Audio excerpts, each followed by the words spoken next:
कोलकाता से बड़ी खबर आ रही है। अभिषेक बनर्जी से पूछताछ हुई है। फर्जी हस्ताक्षर मामले में अभिषेक से सवाल जवाब किए गए। सीआईडी ने करीब 5 घंटे तक की पूछताछ की है। तो अभिषेक बनर्जी से ये पूछताछ हुई है। सीआईडी की टीम ने अभिषेक बनर्जी से 5 घंटे पूछताछ की है।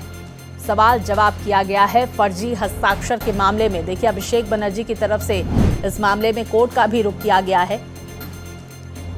वहीं सीआईडी ने लगभग 5 घंटे तक अभिषेक बनर्जी से फर्जी हस्ताक्षर केस में पूछताछ की है। अभिषेक बनर्जी पर शिकंजा कसता हुआ सीआईडी का।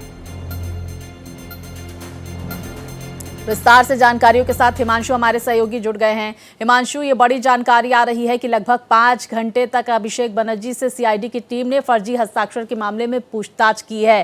क्या अहम चीजें सामने निकल कर आई और क्या अगली तारीख दी गई है? अभिषेक बनर्जी को पूछताछ के लिए क्या फिर से बुलाया गया है? देखिए, बिल्कुल जिस तरीके से टीएमसी के जो बड़े नेता हैं अभिषेक बनर्जी, जिस तरीके से उनकी मुश्किलें लगातार बढ़ती चली जा रही है और जिस तरीके से फर्जी सिग्नेचर मामले में उनसे जो पूछताछ सीआईडी ने की, और बड़ी बात यह है कि उनको फिलहाल कोर्ट से राहत मिल गई है। और इसमें जानकारी ये मिल रही है कि 3 हफ्ते तक जो है किसी भी तरह की सख्त कार्रवाई पर फिलहाल कोर्ट ने रोक लगाई है।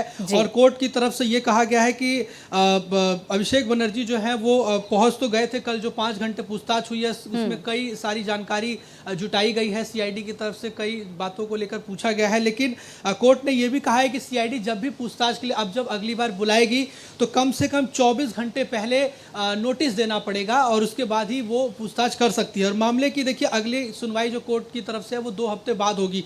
तो देखिए, थोड़ी सी राहत अभिषेक बनर्जी को जरूर मिली है कि कोर्ट की तरफ से कि 3 हफ्ते तक उन पर कोई कड़ी कार्रवाई नहीं होगी, लेकिन पूछताछ के लिए उनको आगे भी बुलाया जा सकता है जब आवश्यकता पड़ेगी।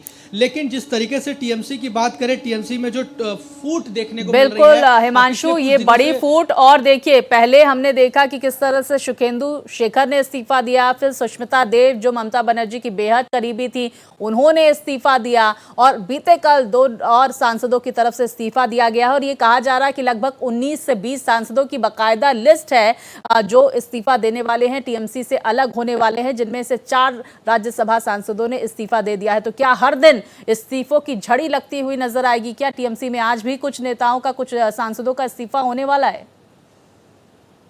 बिल्कुल, देखिए निश्चित तौर पर जिस तरीके से 4 सांसदों ने, राज्यसभा सांसदों ने जो इस्तीफा दिया, और देखिए जिनसे कल हमने बातचीत भी करी थी, प्रकाश चिक जो कि कल ही उन्होंने इस्तीफा दिया था, और इसके अलावा देखिए तो शुभेंदु शेखर, सुष्मिता देव और कोयल मलिक, जैसे मैंने आपको बताया 4 सांसदों ने इस्तीफा दिया। और बड़ी बात यह कि 20 से ज्यादा सांसद जो हैं वो इस्तीफा दे सकते हैं, ऐसी जानकारी है। लेकिन कल हमने जब कीर्ति आजाद से बातचीत की थी तो उन्होंने इस चीज को मना किया और कहा कि वो लिस्ट कहाँ है, वो 20 सांसद कौन है, हमें भी दिखाएं, क्योंकि हमें तो इसकी कोई ऐसी जानकारी नहीं है। वही उन्होंने कहा कि ये अमित शाह के द्वारा, यानी जो गृह मंत्री पर उन्होंने आरोप लगाया कि ये सब उनके द्वारा कराया जा रहा है, पार्टी को तोड़ा जा रहा है, विपक्ष को कमजोर करने के लिए इस तरह के लगातार ऑपरेशन लोटस चलाए जाते हैं, लेकिन उनका ये ऑपरेशन लोटस सफल नहीं रहा। इस तरह के आरोप कीर्ति आजाद ने कल लगाया। वहीं दूसरी तरफ उन्होंने ये भी कहा कि अभिषेक बनर्जी को लेकर जो आरोप कहीं ना कहीं कल्याण बनर्जी लगा रहे थे, जो वो कह रहे थे कि वो बहुत अहंकारी हो गए हैं, पार्टी के सीनियर नेताओं का सम्मान नहीं करते हैं, उनकी बात को नहीं सुनते हैं, ऐसे में अब दीदी फैसला करें, यानी ममता दीदी ही। बिल्कुल, देखिए ममता बनर्जी अब आगे क्या निर्णय लेती हैं और कैसे अपनी पार्टी को बचाती हैं, ये भी बहुत बड़ा सवाल है। बहुत शुक्रिया आपका हिमांशु, जानकारियां दर्शकों तक पहुंचाने के लिए।